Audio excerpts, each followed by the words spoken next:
Mari kita memulai pelajaran hari ini dengan melafalkan Namo Tassa 3 kali.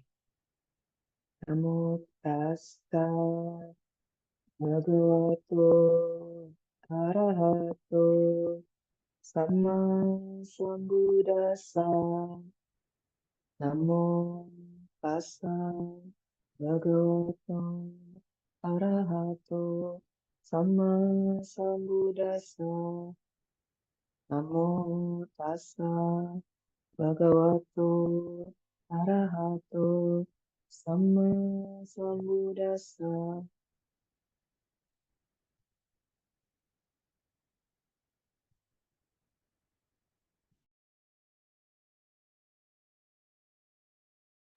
Oke, selamat datang kembali di dalam pelajaran Pali Nikaya.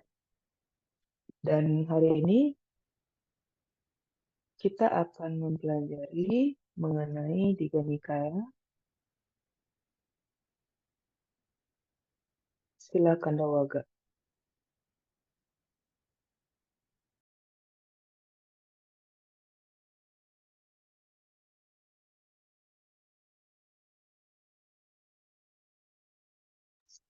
Oke, ini adalah sutta terakhir dari bagian Sila Kanda Sutta yang disebut sebagai Tewija Sutta. Dan ini diterjemahkan sebagai 3 pengetahuan. Dan juga membicarakan mengenai jalan menuju alam Brahma.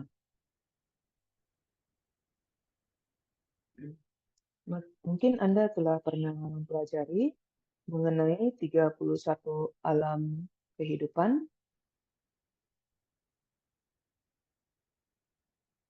dan Brahma. Dan seorang Brahmana untuk dapat terlahir di alam Brahma, untuk bersatu dengan para Brahma,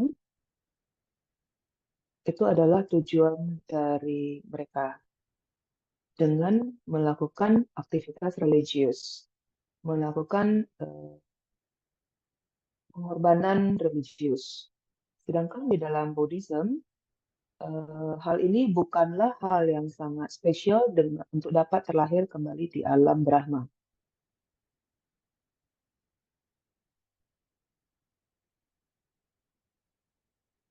Dengan memperoleh, dengan mencapai tahap tertentu dari sebuah latihan, pencapaian dari latihan meditasi, namun ini tidak menuju pada tujuan utama kita. Jadi tujuan utama dari latihan kita adalah untuk mencapai pembebasan, untuk mencapai nibbana. Namun, karena para Brahmana sangat tertarik dengan untuk terlahir di alam Brahma atau menjadi bersatu dengan para Brahman, maka diskusi ini muncul.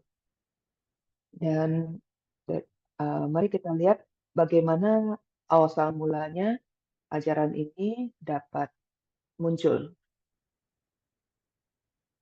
Di sini cerita ini bermula pada saat Buddha sedang berada di Wanasakata, sebuah nama desa yang merupakan tempat berdiamnya Brahmana Kosala. Dan tempat ini jadi kota ini berada di Sawati yang dipimpin oleh Raja Kosala. Dan Manasakata, desa Manasakata dihuni oleh para Brahmana Kosala. Dan Buddha pada saat itu sedang berdiam di daerah sana, di arah utara dari desa, di sebuah hutan mangga. Dan hutan mangga tersebut berada di tepi sungai dari Acirawati. Jadi Manasakata adalah nama desa dan Acirawati adalah nama sungai. Dan pada saat itu ada banyak sekali Brahmana yang terkenal dan juga yang sangat makmur yang berkumpul di desa Manasakata. Tujuan mereka adalah untuk men-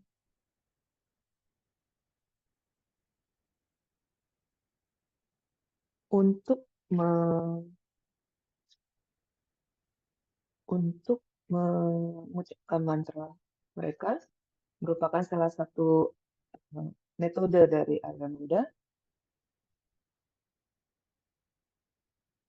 Jadi mereka tidak hanya terkenal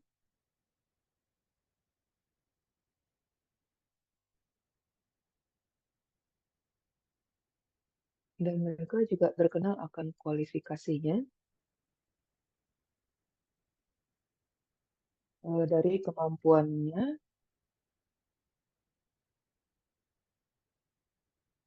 dan mereka juga terkenal karena mereka berasal dari kasta Brahmana yang murni.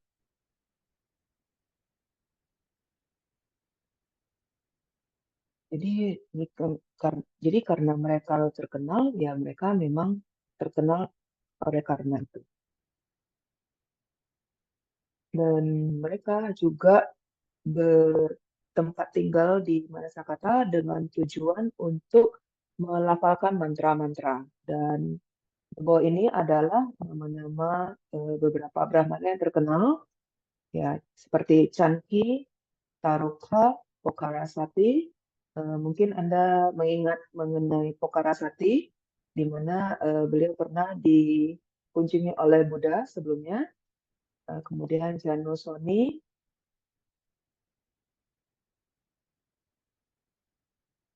Oh, Pokarasati sering juga berkunjung dan bertanya kepada Buddha. Dan kemudian dia mengambil perlindungan kepada Buddha dan Madasanga. Kemudian ada Janusoni dan ada juga Todea. Todea di sini juga telah disebutkan di sutta sebelumnya, di mana anaknya merupakan yang bernama Suba.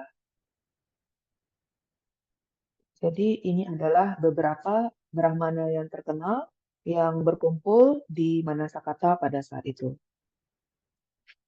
Kemudian ada dua Brahmana muda, yaitu Waseta dan Baradwaja. Mereka adalah murid muda yang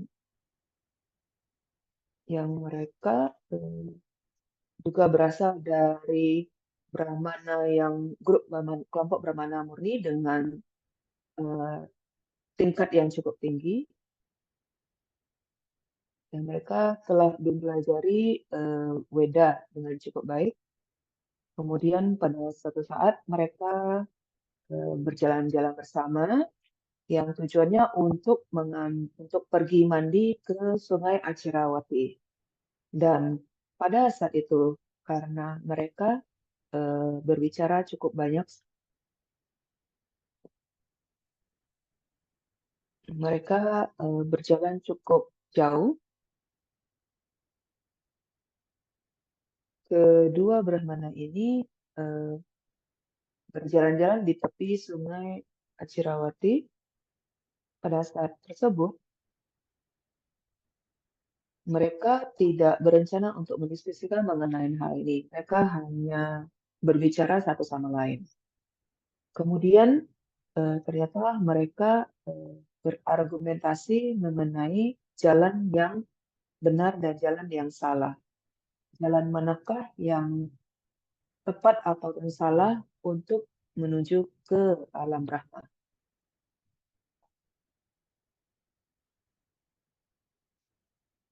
Percakapan ini muncul dan mereka memiliki argumen.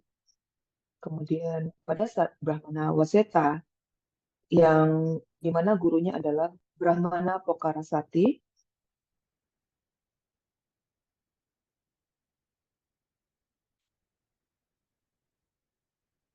dan Baradwaja pada saat dia memberikan pernyataannya, dia merujuk pada ajaran dari Brahmana Taruka yang merupakan gurunya. Jadi kedua mereka ini hanya merujuk memberikan pernyataan berdasarkan apa yang diajarkan oleh gurunya. Waseta mengatakan bahwa ini adalah jalan yang lurus. Sedangkan Baradwaja juga mengatakan bahwa jalan menuju ini adalah hanya satu-satu jalan untuk menuju ke alam Brahma, untuk bersatu dengan para Brahma. Jadi Waseta menunjukkan pelafalan, latihan-latihan untuk menuju keselamatan yang membawa ke alam Brahma. Baradwaja juga memberikan pernyataannya dengan memberikan metode pelafalan yang berbeda, pemujaan yang berbeda dari apa yang dikatakan oleh Waseta. Dan sampai tahap ini, mereka berdua tidak dapat memperoleh kesamaan satu sama lain, tidak dapat setuju satu sama lain. Jadi Baradwaja tidak setuju dengan Waseta karena apa yang diungkapkan oleh Waseta tidak sama dengan apa yang diajarkan oleh Brahmana Taruka yang pernah disebutkan oleh Brahmana tersebut. Dan Baradwaja juga tidak mampu meyakinkan Waseta. Ajaran yang kamu katakan berbeda dengan apa yang guru kita ajarkan. Jadi kita hanya mengungkapkan pernyataan yang diperoleh dari guru kita. Dalam hal ini, jika kita berdua saling meyakinkan satu sama lain, kita juga tidak mampu untuk meyakinkan satu sama lain. Dan mereka mendengar bahwa ada petapa Gotama memiliki terkena akan kebaikannya, kebijakannya. Bagaimana kalau kita menemui mereka? Dan pada saat ini Buddha Tapa Gotama sedang berada di bagian utara dari desa ini,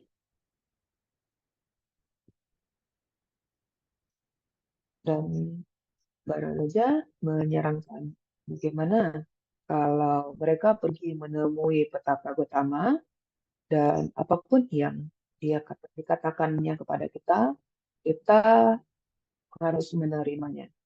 Jadi kita bisa katakan bahwa Waseta telah menerima Buddha Gotama. Jadi dia telah menerima Petapa Gotama lebih tinggi daripada gurunya sendiri. Oleh karena itu, mengapa Waseta mengajukan hal ini kepada Baradwaja.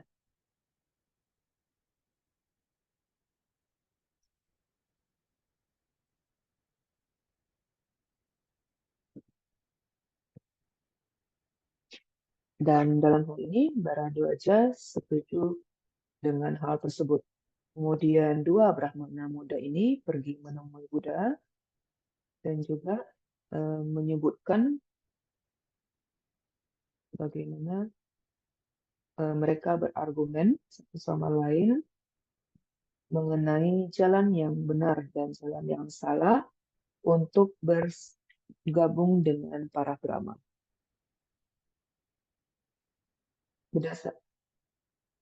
Berdasarkan apa yang diajarkan oleh Pokarasati dan Tarukha.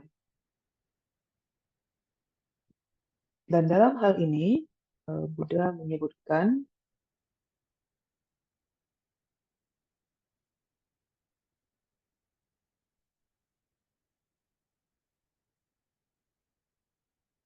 setelah Buddha mendengarkan apa yang dikatakan, bertanya bahwa apakah perdebatan yang terjadi. Waseta menyebutkan Pokarasati, pandangan dari Porakasati, sedangkan Taruka menyebutkan pandangan dari Taruka. Jadi, kedua Brahmana muda ini mengikuti guru mereka. Dan juga mereka percaya jalan dari apa yang diajarkan oleh guru mereka untuk dapat bersatu di alam Brahma.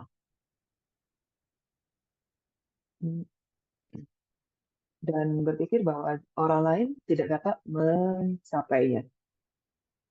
Dengan kita mengkritik dan mereka mengkritisi jalan yang dilakukan oleh aliran lain.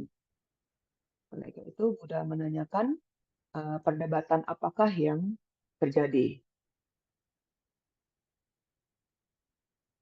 Dan kemudian perdebatan tersebut menjadi makin kuat dan makin kuat. Jika Anda jika kalian hanya mengikuti apa yang diajarkan oleh guru kalian, maka kalian tidak perlu berdebat dengan ajaran dari guru lain. Kemudian mereka menjawab bahwa mereka berdebat mengenai jalan yang tepat dan jalan yang salah.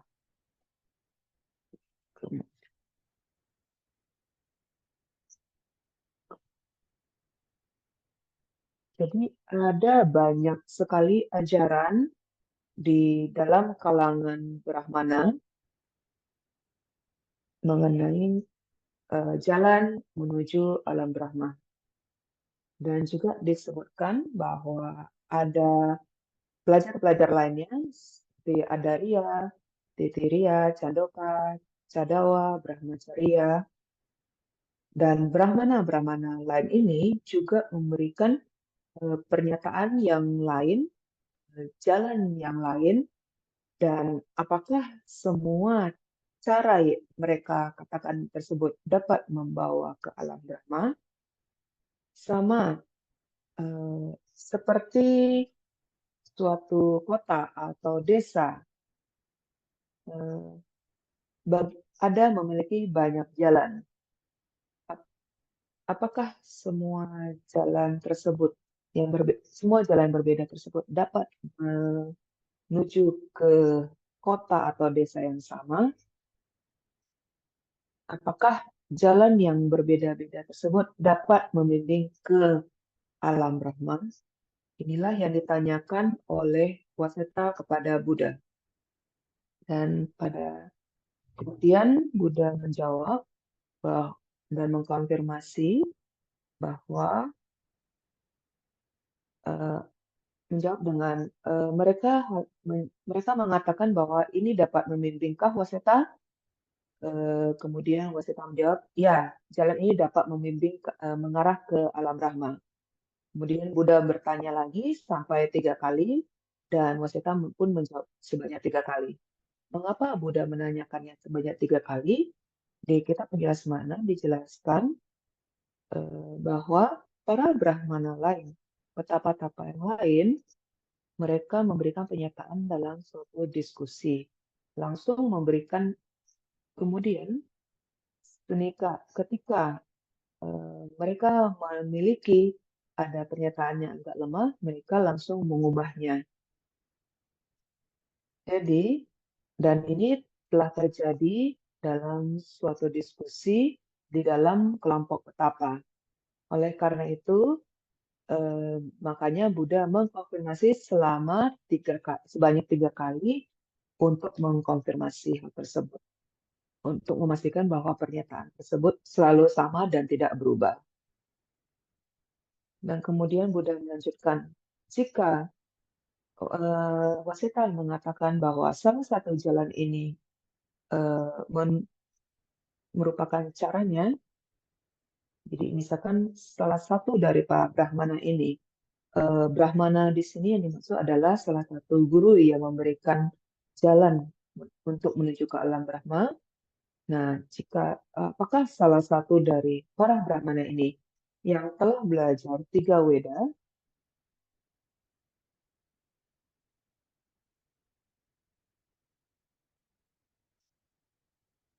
pada saat mereka memberikan ajaran atau pernyataan mengenai jalan tersebut, apakah ada salah satu dari mereka yang telah pernah melihat makhluk dari alam Brahma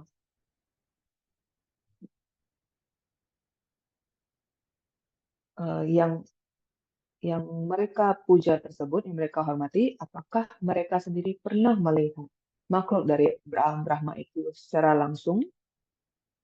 Dan pada saat ini belum ada orang yang mengklaim bahwa pernah, mereka telah mempelajari tiga Weda dan telah melihat alam Brahma, telah melihat makhluk Brahma itu sendiri. Pak Seta menjawab bahwa belum ada satu orang pun Brahmana yang bertemu dengan Brahma sendiri. Kemudian Buddha melanjutkan, bagaimana dengan guru dari para guru, para Brahmana ini?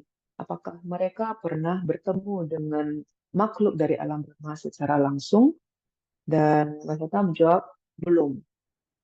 Belum, guru dari para guru itu belum pernah bertemu dengan Brahma secara langsung. Kemudian dilanjutkan oleh Buddha, eh, dan karena para guru ini mengikuti ajaran yang diberikan oleh para leluhur mereka, bagaimana dengan para leluhur dari 7 generasi sebelumnya? Apakah mereka pernah bertemu dengan Brahma? Dan ternyata dijawab juga mereka belum pernah bertemu. Bagaimana dengan awal mulanya? Para Brahmana, orang bijaksana yang mengajarkan tiga Weda ini pertama kali, yang telah membuat mantra, pembuat mantra yang merupakan orang bijak bersama dari para Brahmana ini.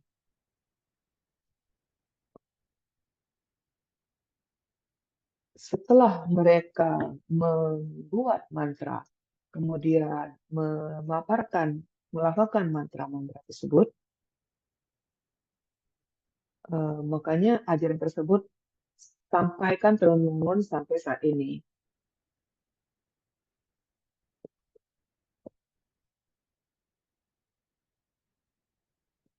Karena diturunkan secara terus-menerus, maka para Brahmana pada hari ini pun menyanyikan, membicarakan mengenai mantra tersebut.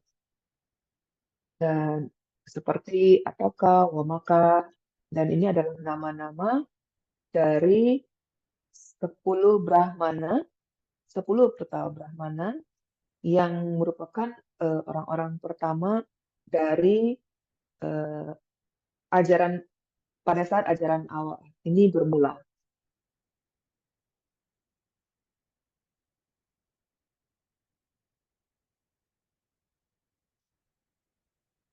Jadi para dewa memberikan 10 orang pertama untuk membuat mantra-mantra.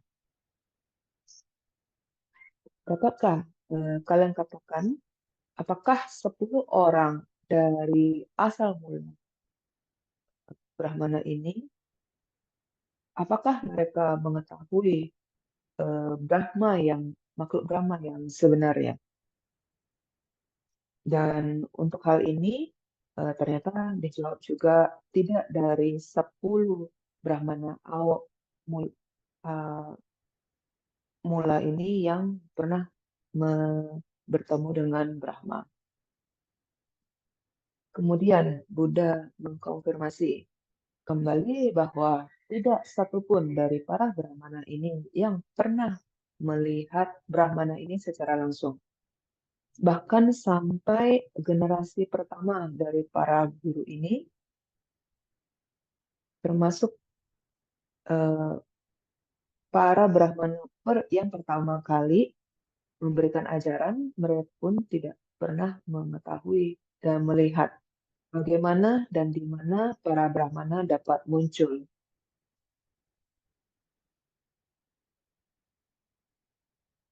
Jadi dalam hal ini, Buddha memberikan kesimpulan bahwa jika tidak ada satupun dari para Brahmana ini yang tidak mengetahui bagaimana Brahma ini dapat muncul, dan juga mereka belum pernah melihat para Brahma. Kemudian mereka mengatakan bahwa, oh, ini adalah jalan lurus, hanya jalan. Inilah jalan satu-satunya untuk yang membawa ke alam Brahma.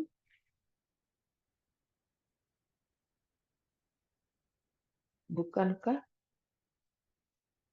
kita dapat mengatakan bahwa pernyataan tersebut, klaim yang mereka katakan, sangatlah lemah, sangatlah tidak berdasar, dan tidak dapat dibuktikan. Dan mereka hanya membicarakannya dari satu generasi ke generasi lain tanpa adanya suatu referensi dan juga tidak bermakna. Dan kemudian Wasita mengakui bahwa ya betul sekali bahwa hal itu tidak memiliki dasar yang kuat. Setelah kemudian Buddha melanjutkan perumpamaan yang lain, memberikan perumpamaan bahwa apa yang diklaim oleh para Brahma bahwa inilah jalan yang satu-satunya untuk bersatu dengan Brahma, berarti jalan tersebut tidaklah bermakna. Hal ini sama seperti suatu kelompok orang buta yang saling bergantung satu sama lain. Jadi para orang buta ini hidup pada satu tempat, dan siapa yang memiliki, dan seperti seseorang memberikan suatu tongkat kepada orang pertama yang buta tersebut, kemudian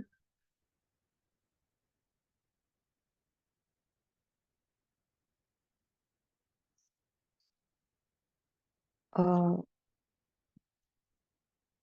jadi seperti sekelompok grup orang buta yang dipimpin oleh seseorang yang dapat melihat dengan membawa tongkat, dan di mana eh, orang pertama, eh, orang buta tidak dapat melihat, yang berada di tengah pun tidak dapat melihat, orang buta yang berada di belakang pun tidak dapat melihat. Di sini kitab penjelas makna memberikan contoh.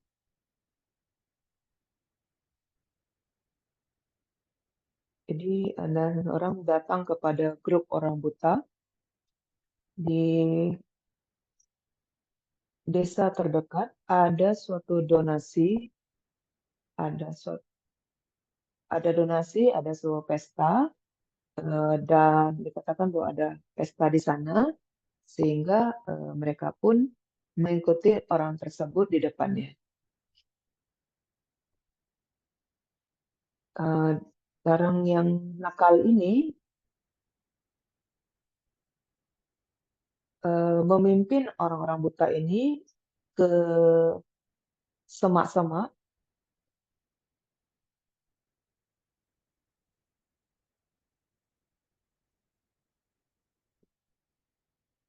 Eh, Orang buta yang pertama mengikuti tongkat yang diberikan kepadanya, dan yang orang belakangnya mengikuti orang di depannya.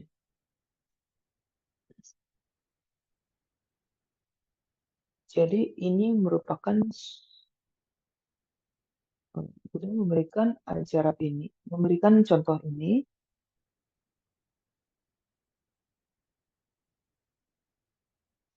dan juga Buddha eh, berasal dari, dan kemudian Brahmana di depan, di tengah maupun di belakang, mereka tidak ada satupun dari mereka yang pernah bertemu dengan dengan Brahma.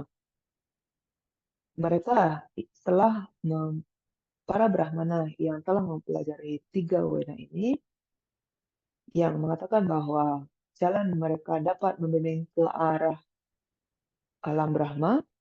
Bukankah bahwa ajaran tersebut hanyalah suatu ajaran yang tanpa makna, dan kosong.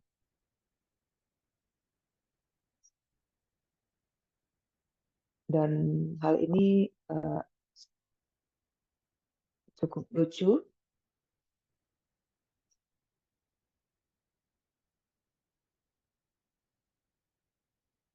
Jadi kata-kata yang diberikan hanyalah kata-kata belaka yang tidak memiliki makna.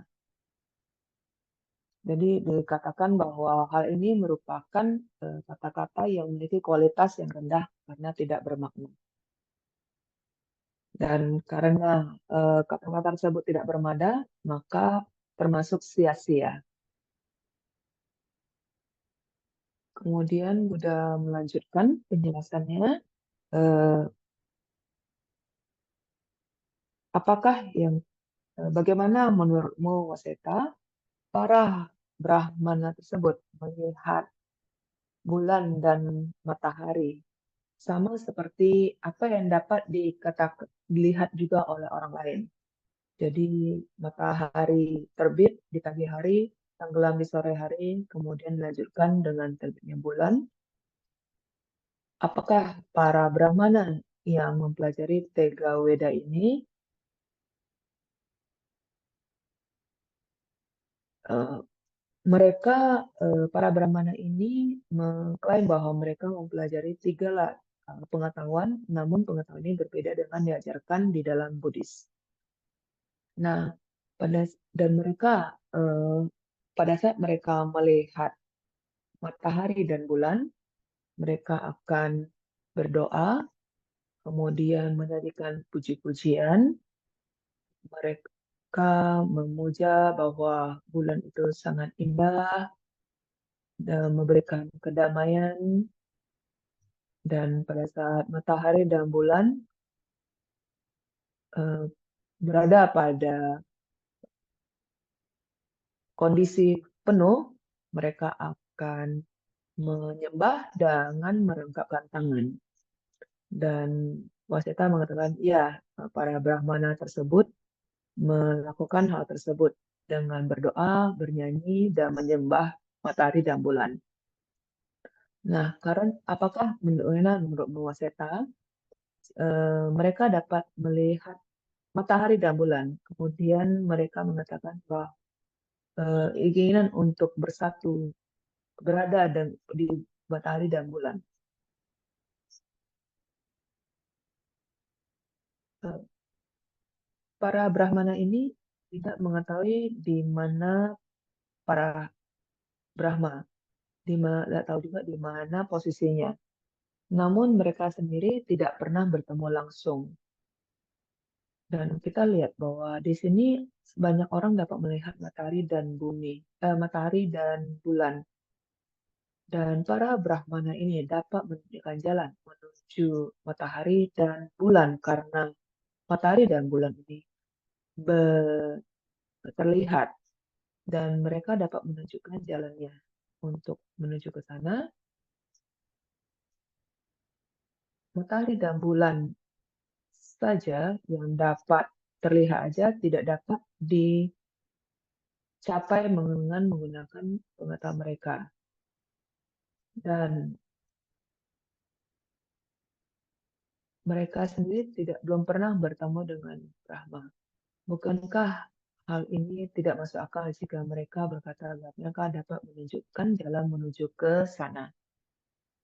Dan Wasita setuju dengan apa yang dinyatakan oleh Buddha.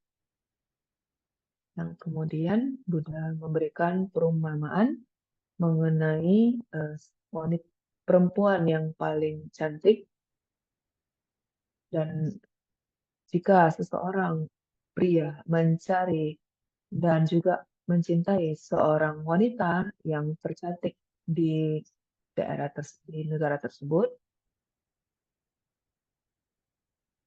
dan dia berusaha untuk mencari dan menemukan eh, dengan wanita tersebut, dan kemudian seseorang berkata kepadanya, apakah kamu akan apakah kamu sedang mencari wanita yang paling cantik? Ya, dia berkata dia sedang mencarinya. Apakah Anda tahu dari kasta manakah dia berasal? Apakah apakah kasta dari wanita tersebut? Dan pria tersebut menjawab, dia tidak tahu. Oke, mungkin kamu tahu namanya, klannya, atau penampilannya, apakah dia tinggi atau pendek, apakah kulitnya gelap atau cerah, terang, apakah dari manakah dia berasal? Dan dia menjawab, tidak, saya tidak tahu apapun tentang hal itu. Kemudian, oh mungkin kamu tidak tahu atau melihat, kamu tidak tahu dan tidak melihat yang kamu mau cari, yang kamu inginkan untuk kamu cintai. Dan pemuda tersebut juga menjawab tidak. Dan bukankah jika pria tersebut menjawab dengan cara demikian, bukankah dia ingin dia berencana mencari wanita yang paling tercantik di negara ini? Bukankah pria tersebut menjawab dengan demikian dia terlihat bodoh? Dan tentunya dia tidak dapat menemukan wanita seperti itu dengan cara demikian. Dan para Brahmana tersebut tidak memiliki informasi apapun tentang Brahma. Bagaimana mereka bisa eh, menunjukkan jalan menuju ke alam Brahma. Jadi hal ini tidaklah mungkin benar. Dan ada kemudian perumpamaan lainnya mengenai eh, sebuah tangga di mana ada seorang pria yang membangun sebuah tangga untuk sebuah istana yang berada di suatu persimpangan jalan. Jadi eh, ada orang yang bertanya kepadanya, tangga ini kamu bangun untuk istana yang mana? Namun orang tersebut tidak dapat menjawabnya. Juga ditanyakan, seberapa tinggikah atau seberapa rendahnya bangunan tersebut? Arah manakah istana tersebut akan dibangun? Dia pun juga tidak mengetahui informasi apapun mengenai hal ini. Namun dia tetap membangun sebuah tangga dengan dan pembangun tangga ini tidak tahu bentuk istana seperti apa, kemudian tangga tersebut untuk apa, dan dia tidak tahu apa yang dia bangun, buat apa tangga tersebut dibangun. Bukankah pria tersebut dapat dikatakan sebagai orang yang bodoh? Apapun apa yang dilakukannya adalah tidak bermakna, tidak memiliki tujuan. Kemudian ada perumpamaan lain mengenai tepi sungai dari Sungai Acirawati. Karena mereka pada saat itu sedang berada pada saat Buddha memberikan perumpamaan ini, mereka sedang berada di dekat Sungai Acirawati. Nah, Sungai Acirawati ini berisi penuh dengan air. Bahkan seekor burung gagak pun dapat minum dari sana, dari tepi sungai tersebut. Di mana karena air dari sungai tersebut sangat penuh. Dan ada seorang pria yang datang ke tepi sungai tersebut dan ingin menyeberang sungai.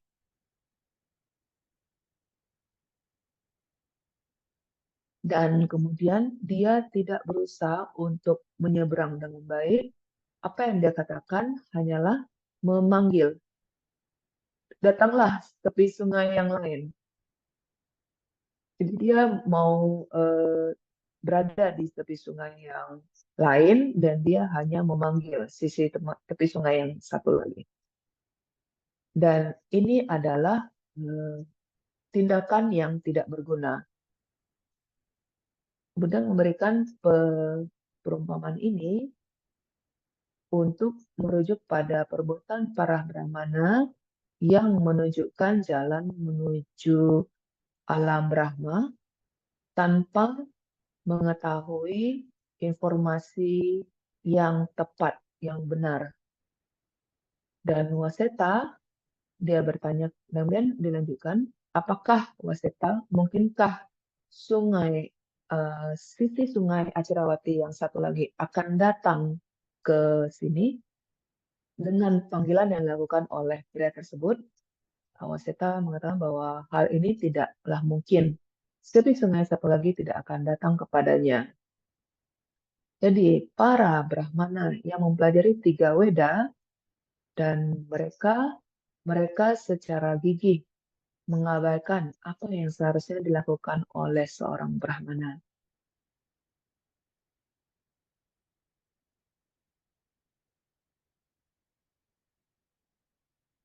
Di dalam kitab penjelas makna disebutkan bahwa apa yang seharusnya dilakukan oleh seorang Brahmana adalah dengan menjaga silanya, kemudian melakukan 10 kebajikan seperti dana, sila, bawana, dan lainnya. Jadi 10 hal berguna yang harus dilakukan oleh para Brahmana. Jadi para seseorang yang ingin menjadi seorang Brahmana, mereka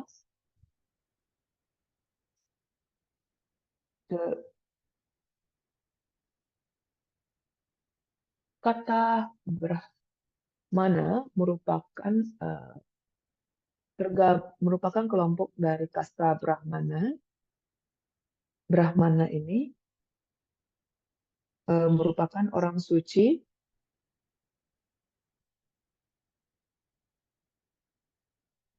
Dalam hal ini, Buddha mengatakan bahwa orang yang terlahir di kasta Brahmana, mereka hanya berada sebagai karena terlahir di kasta tersebut, namun tidak benar-benar seorang Brahmana. Mereka hanya terlahir di sana. Jadi meskipun berada di dalam kasta Brahmana, mereka juga harus berlatih untuk menjadi seorang Brahmana yang sesungguhnya. Jika seseorang ingin menjadi seorang Brahmana yang sesungguhnya sebagai orang suci, mereka harus melakukan latihan-latihan tertentu. Jadi dengan sengaja mengabaikan latihan, dengan mengabaikan sila dan meditasi, maka para Brahmana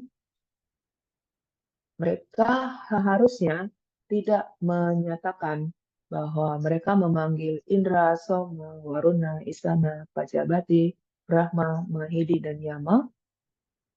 Jadi dan mereka ini adalah elemen yang populer untuk sebagai objek pemujaan dari sejak zaman Sang Buddha.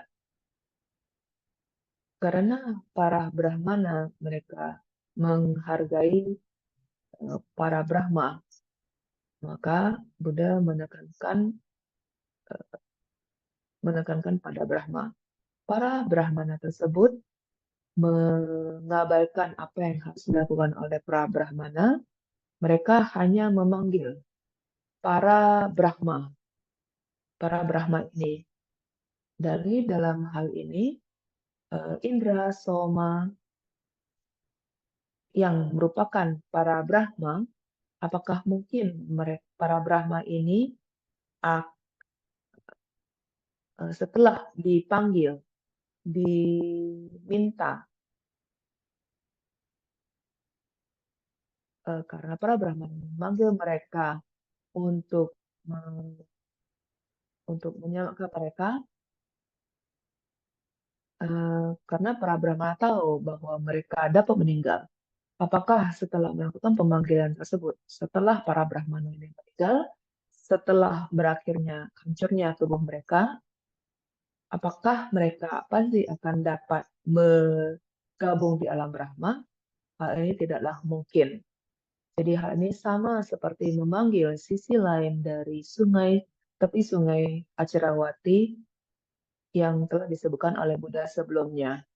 Jadi Buddha menyebutkan bahwa betapa eh, tak bermaknanya tindakan tersebut. Kemudian dilanjutkan dengan perumpamaan berikutnya mengenai sungai Acirawati, di mana sungai tersebut berisi penuh dengan air dan ada seorang pemuda yang ingin menyeberangi sungai tersebut. Namun, pemuda tersebut terikat dan terjerat di sisinya dengan eh, rantai yang kuat dan tangannya eh, berada di belakang tubuhnya dan terikat dengan rantai yang sangat kuat. Dan dia terikat dengan sangat kuat di sana dan tidak dapat bergerak. Menurutmu, Waseta, apakah mungkin orang tersebut dapat mencapai sisi seberang dari Sungai Acirawati? Nah, dalam hal ini, hal tersebut tidaklah mungkin. Sehingga Waseta menjawab bahwa hal itu tidak dapat dilakukan, bahwa pemuda tersebut tidak dapat mencapai sisi seberang dari sungai. Dengan cara yang sama, eh, para eh, pengikut Buddha, oleh karena itu, eh,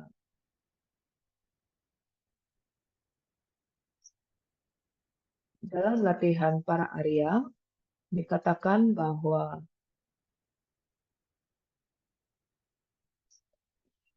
5 kenikmatan indriya ini mengikat, menjerat, menjerat. Jadi ikatan atau jerat ini disebutkan sebagai 5 kenikmatan indriya.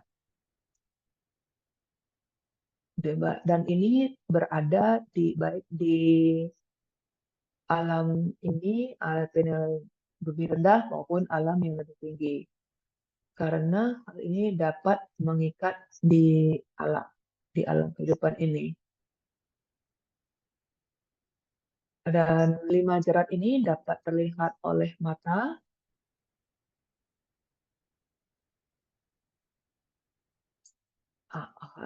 karena di mana hal ini menyenangkan, disukai, sangat menawan, menarik, dan menyenangkan, dan juga dapat membangkitkan hasrat. Dalam poin dapat membangkitkan hasrat, ini dapat dilihat oleh mata, di mana hal ini sangat menarik, sangat menawan, dan sangat membangkitkan hasrat kita. Dalam hal ini, kita dapat pahami bahwa saya terikat dengan bentuk yang terlihat, karena pikiran kita merujuk ke arah sana dengan pikiran kita berhasrat dan kita terikat dengan hal tersebut. Dengan cara yang sama, bentuk ini tidak hanya terlihat dari mata, namun bisa juga melalui apa yang kita dengar, dari suara yang kita dengar. Jika kita membiarkan uh, indria terikat, muncul, maka kita terikat dengan kenikmatan indria. Demikian juga dengan bau, rasa yang dapat dirasakan oleh lidah, dan juga kontak yang dirasakan oleh badan jadi semua ini merupakan 5 dari pintu indria, di mana semua ikatan ini sangat disukai, sangat menarik, dan sangat menawan, dan eh, dan ini dapat membangkitkan hasrat dalam diri kita. yang dapat memberikan kenikmatan indera. Dan contoh-contoh ini dari latihan-latihan ini kita harus mengingatkan diri kita untuk selalu berlatih setiap hari. Jika kita membiarkan hasrat tersebut muncul, kita bisa ketahui bahwa kita telah terikat dalam ikatan dan belenggu ini. Dan kita tidak dapat menuju ke sisi lain dari sungai. Jika seseorang terikat dengan kenikmatan indera ini, maka dia tidak akan dapat mencapai alam Brahma untuk melihat alam Brahma di alam Brahma tersebut sendiri. Jika terlahir sebagai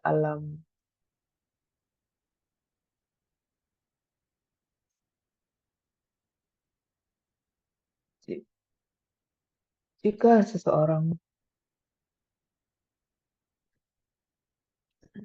di dalam ajaran Buddha, kenikmatan indera tersebut disebutkan sebagai 5 ikatan, 5 belenggu yang dapat mengikat seseorang akan objek-objek sensual. Jika kita ingin terlahir di alam yang lebih tinggi seperti alam Brahma, seperti yang diharapkan oleh para Brahmana, jika ingin terlahir di alam Brahma, kita harus belajar untuk tidak terikat. Jadi meskipun kita melatih mental kita dengan baik, dan latihan mental ini sangat penting. Dengan melihat satu objek, ada 2 hal yang dapat terjadi. Satu orang terikat dengan objek tersebut, ada yang tidak terikat dengan objek tersebut. Makanya pada saat kita melihat sesuatu, kita harus melatih pikiran, melatih kita untuk tidak terikat pada hal tersebut.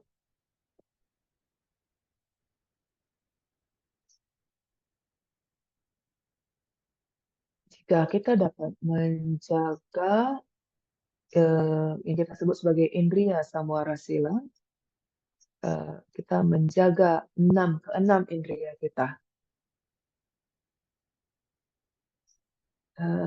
Nah, kemudian para Brahmana yang telah mempelajari 3 Veda, mereka ternyata diperbudak dan menggandrungi 5 kenikmatan indriya. Mereka tertarik dengan berbagai macam bentuk sehingga hasrat mereka muncul baik dari mata, dari segi bentuk, suara, bau. Hal ini memunculkan hasrat dalam diri mereka, maka dikatakan mereka telah diperbudak. Jika kita membolehkan hasrat tersebut muncul di dalam diri kita, misalnya jika kita melihat suatu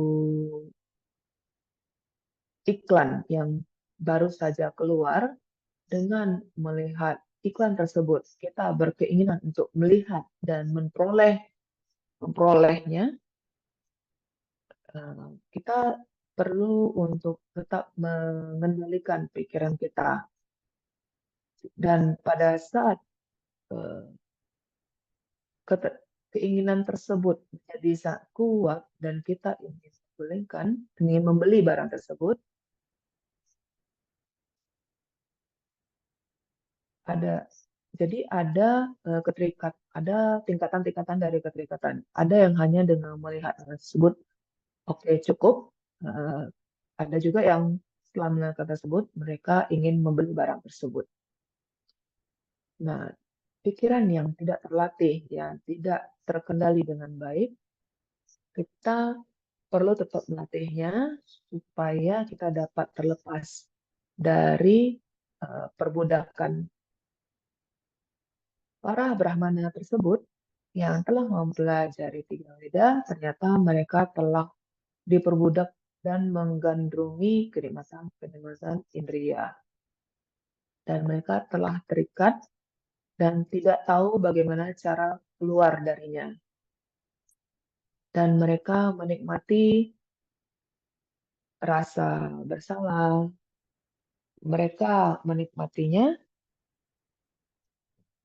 se- seperti mereka tidak terkendali, seperti sesuatu yang kita harapkan untuk tidak terkendali, tidak mengendalikannya, dan mereka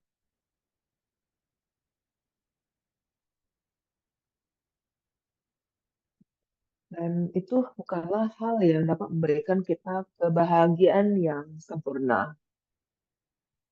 Kita melihat sesuatu yang kita inginkan, kemudian kita suka pada hal tersebut, kita dapat katakan bahwa kita menikmati objek tersebut. Namun bentuk kenikmatan seperti itu dikendalikan oleh nafsu indria. Makanya disebutkan sebagai menikmati rasa bersalah. Menik- dan dengan menikmatinya eh, menikmatinya banyak sekali di dalam ikatan nafsu indria dan tidak mengetahui, tidak menyadari bahayanya.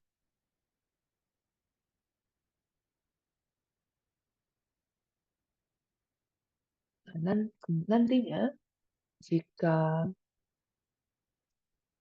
kita berharap, kita melihat durasi hidup kita dengan terus-menerus mencari kenikmatan indria ini, pada saat hidup kita berakhir, tidak ada eh, jaminan bahwa kita dapat terlahir di alam, eh, itu adalah jaminan untuk terlahir di alam yang lebih rendah.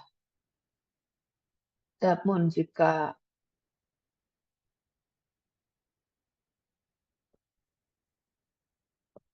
jadi Barman ini tidak menyadari bahaya mereka terikat dengan kenikmatan tersebut dan juga tidak tahu bagaimana cara untuk keluar dari hal tersebut. Nah, mereka benar-benar dikendalikan oleh nafsu indrianya. Apapun yang mereka lakukan, yang mereka pikirkan, semuanya dikendalikan oleh nafsu indria. Nah, makanya kita katakan bahwa orang tersebut telah diperbudak oleh nafsu indrianya. Oleh karena itu,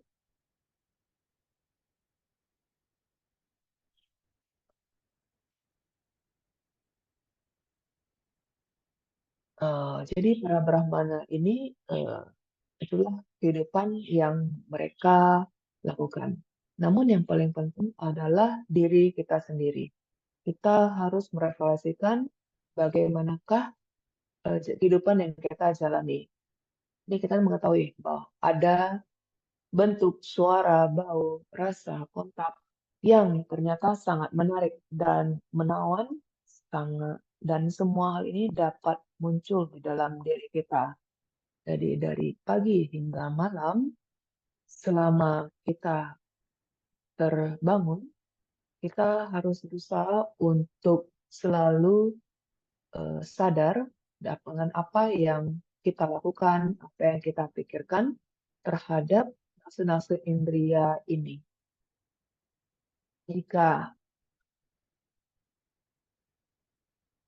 eh, jadi kesadaran merupakan eh, penyaring dari hal-hal dari nafsu indria ini. Kita katakan kita belum dapat mengendalikan nafsu indria ini, namun kita dapat berusaha untuk tidak terikat dengan hal-hal tersebut. Jadi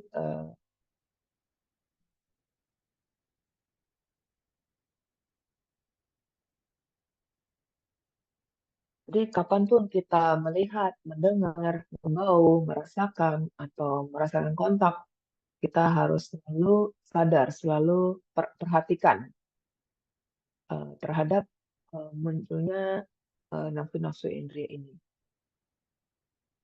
Jadi kehidupan tanpa perhatian penuh hanya menikmati apapun yang muncul itu adalah kehidupan yang sangat terikat yang dapat membimbing kita menuju bahaya. Jadi para Brahmana tadi yang terjebak, diperbudak oleh 5 kenikmatan indria, maka dan mereka tidak tahu bagaimana cara keluarnya dari hal tersebut, maka setelah kematian, setelah tubuh ini hancur, maka mereka tidak akan muncul di alam Brahma. Saya akan menjelaskan sampai di sini dulu. Masih ada beberapa slide lagi. Jadi mulai dari slide ke-16, di sini ada pembicaraan mengenai nafsu indrawi, kebencian, dan seterusnya. Ada 5 hal disebutkan sebagai panca niwarana. Hal ini pernah disebutkan dan juga disebutkan contoh-contoh mengenai 5 rintangan batin.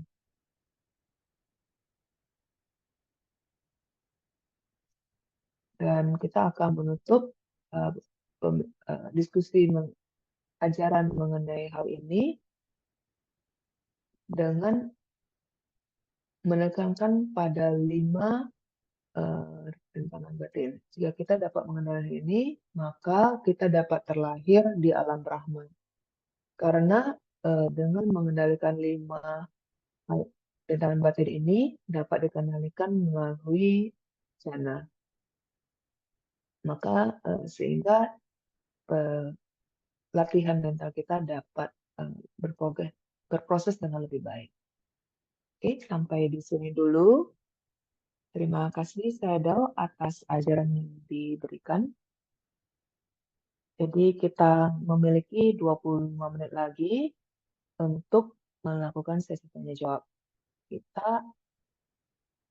Kita ada sedikit pengumuman. Sambilan Anda mengumpulkan pertanyaan. Jadi minggu depan akan ada ajaran yang diberikan oleh Sayadaw Kumarabensa mengenai Buddha dan murid-muridnya. Adalah merupakan bagian yang ke-7. Dia akan dilaksanakan di hari Minggu 25 Februari pada pukul 8.30 pagi. Hari ini kita melakukan bagian pertama dari Digha Nikaya ke-13 bagian pertama. Maka 2 minggu lagi kita akan melanjutkan Digha Nikaya ke-12 ke-12 bagian kedua. Dan kemudian kita akan menunda sementara kelanjutan pelajaran sebelumnya sesudahnya sampai pemberitahuan selanjutnya. Imina punya kamina Mami bala samagamo Dan samagamo hodu Awani bana badia Idami punyam Asawakaya waha hodu Idami punyam Ibana sabajayo hodu Ama punya bagam Tapasadanam bhajimi Esabi Esamam Nyabagam labantu Sadhu